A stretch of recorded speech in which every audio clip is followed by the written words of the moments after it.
दोस्तों स्वागत है आपका अपने चैनल ज्ञान चंदा हिंदी में। नमस्कार दोस्तों, राधे राधे, जय श्री कृष्णा।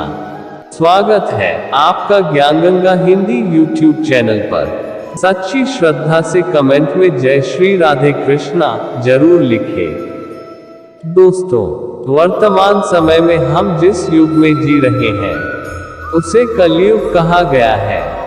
चारों युगों में कलयुग को श्रापित युग कहा गया है। धर्मशास्त्र में भी इस बात का वर्णन है कि जब कलयुग अपने चरम पर पहुंचेगा तब इस धरती से धर्म का नाश हो जाएगा और उस समय भगवान विष्णु कल्कि के रूप में इस धरती पर अवतरित होकर कलयुग का अंत करेंगे और पुनः धर्म युग की स्थापना करेंगे। पर क्या दोस्तों, आप सभी को पता है कि भगवान श्री कृष्ण ने महाभारत काल में बता दिया था कि आने वाला समय यानी कि कलयुग कैसा होगा। इतना ही नहीं, भगवान श्री कृष्ण ने कलयुग के 5 कड़वे सत्य भी बताए थे जो आज देखने को मिल रहे हैं। वह 5 कड़वे सत्य कौन से हैं? दोस्तों, यदि आप भी जानना चाहते हैं तो इस वीडियो के अंत तक बने रहिएगा। और अगर अब तक ज्ञान गंगा हिंदी चैनल को सब्सक्राइब नहीं किया है तो चैनल को सब्सक्राइब करके बेल आइकन को प्रेस कर लीजिए। तो चलिए बिना टाइम वेस्ट किए शुरू करते हैं। दोस्तों, महाभारत काल में जब पांडव युद्ध क्रीड़ा में अपना सब कुछ गवा देते हैं तब उन्हें वनवास जाना पड़ता है। वनवास जाने से पहले भगवान श्री कृष्ण से मिलते हैं और कहते हैं, हे भगवान, युद्ध क्रीड़ा में सब कुछ गवा देने के बाद आज हम 5 भाई द्रौपदी के साथ वनवास जा रहे हैं। लेकिन जाने से पहले हम ये जानना चाहते हैं कि आने वाला युग कलयुग कैसा होगा। उस समय के मनुष्य कैसे होंगे, लोगों के विचार कैसे होंगे और मोक्ष की प्राप्ति कैसे होगी। पांडवों के मुख से ये सारी बातें सुनकर भगवान श्री कृष्ण थोड़ी देर सोच विचार करते हैं और फिर पांडवों से कहते हैं, पहले आप सभी वन जाएं और वन में जो भी आपको जो कुछ भी दिखे वह आकर मुझे बताए, तब मैं आप सभी को इन प्रश्नों का जवाब दूंगा। अब भगवान श्री कृष्ण के कहे अनुसार 5 भाई वन में चले गए और वन में जो कुछ भी उन्हें दिखाई दिया उसे देखकर वह हैरान हो गए। उन्हें अपनी आंखों पर विश्वास नहीं हो रहा था।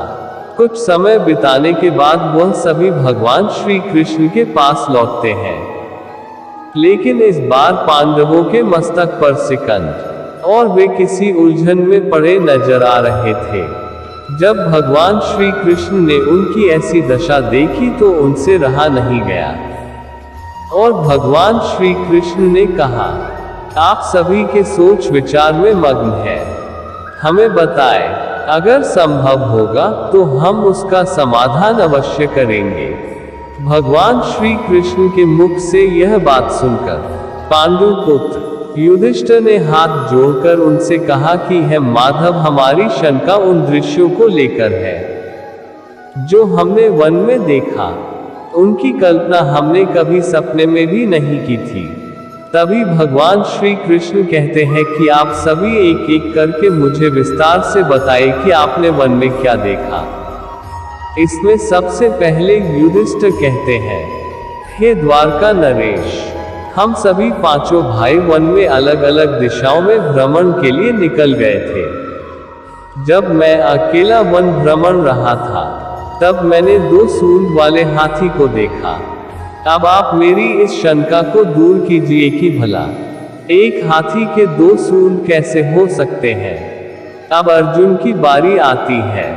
अर्जुन बताते हैं कि उन्होंने एक ऐसे पक्षी को देखा जिसके पंखों पर वेद की रचनाएं लिखी हुई थी और वह मुर्दे का मांस खा रहा था।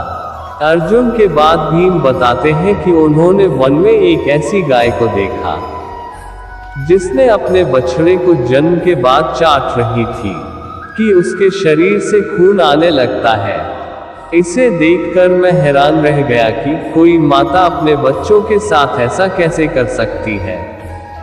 अब भगवान श्री कृष्ण सहदेव से पूछते हैं कि सहदेव तुमने वन में क्या देखा। तो सहदेव ने कहा कि मैंने एक जगह बहुत से कुएं को देखा। जहां हैरानी की बात यह है कि आसपास के सभी कुएं में पानी था और बीच का कुआं खाली था। बीच का कुआं गहरा भी है, लेकिन फिर भी उसमें पानी नहीं है। ऐसा कैसे संभव है? अब नकुल आगे बताते हैं कि वे जब वन में भ्रमण कर रहे थे, तब उसने एक बड़ी चट्टान पर्वत से लुढ़कते हुए देखा। वह चट्टान कितने ही बड़े वृक्षों और शिलाओं से टकराती है, लेकिन उसे कोई रोक नहीं पाता, और अंत में एक छोटे से वृक्ष के स्पर्श से वह चट्टान रुक जाती है।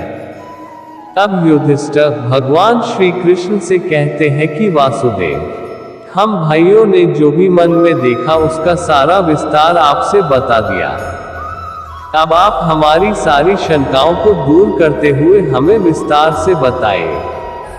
तब भगवान श्री कृष्ण ने युधिष्ठिर से कहते हैं कि धर्मराज, जैसा कि आपने बताया कि आप 2 सूंड वाले हाथी को देखकर हैरान में पड़ गए हैं, लेकिन इसमें हैरानी की बात नहीं है, क्योंकि कलयुग में ऐसे व्यक्ति ही राज करेंगे जो बोलेंगे कुछ और करेंगे कुछ और, उनके मन में कुछ और, कर्म में कुछ और होगा।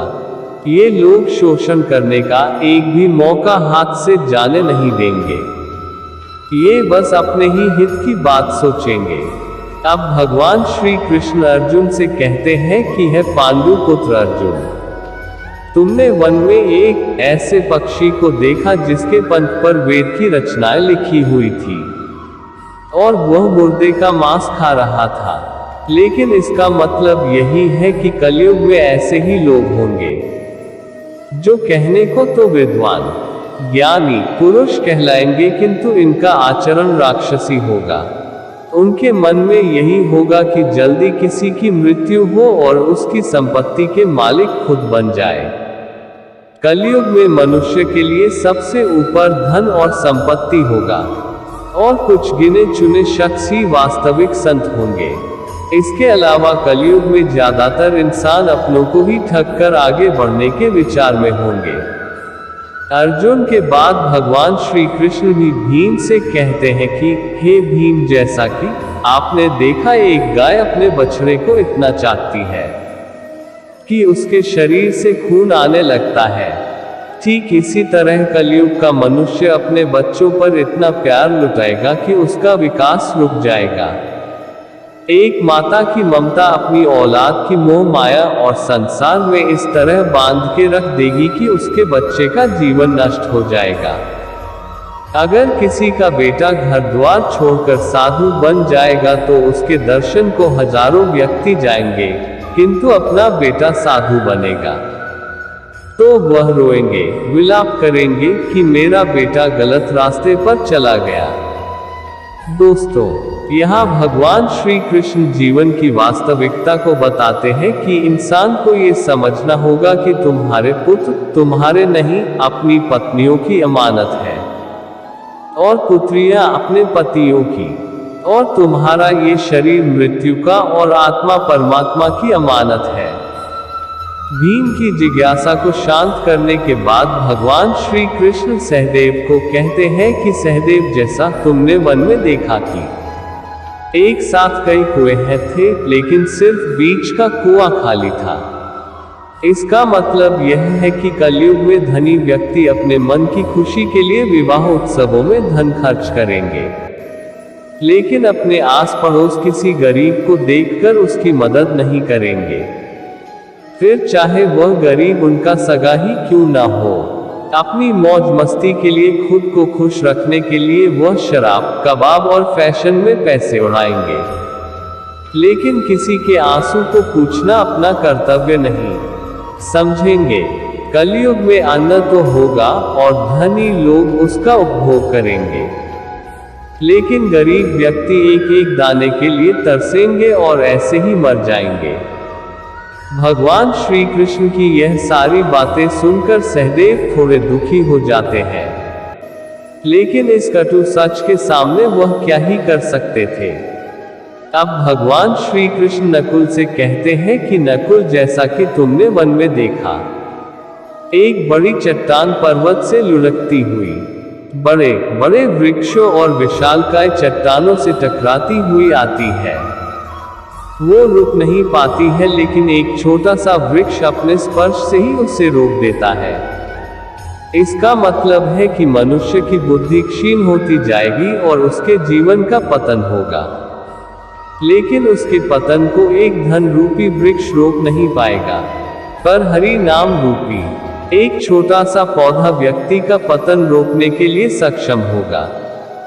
अतः कलयुग में हरि नाम ही एक मोक्ष का मार्ग होगा। अगर व्यक्ति धन का लालच छोड़कर भगवान की भक्ति में रम जाएगा, हरि नाम का जप करेगा, तो निश्चय ही उसे कोई दुख तकलीफ नहीं होगा और मरने के बाद भी उसे भगवान के चरणों में जगह मिलेगी। दोस्तों, अगर आप गौर करेंगे तो पाएंगे कि भगवान श्री कृष्ण द्वारा बताई गई है 5 कड़वे सत्य कलयुग में नजर होते आ रहे हैं। ऐसे में अगर आप भी अपने जीवन की सारी तकलीफ को दूर करना चाहते हैं तो आज से ही हरि नाम का जप करना शुरू कर दें। तो दोस्तों, इस वीडियो में फिलहाल इतना ही। उम्मीद है आपको आज की वीडियो पसंद आई होगी। अगर हाँ, तो वीडियो को लाइक करें और इस तरह की और भी जानकारी के वीडियो देखने के लिए जुड़े रहिए ज्ञान गंगा परिवार से YouTube और Facebook पर, और ज्ञान गंगा हिंदी चैनल को सब्सक्राइब जरूर कर लें। आपका बहुत बहुत धन्यवाद।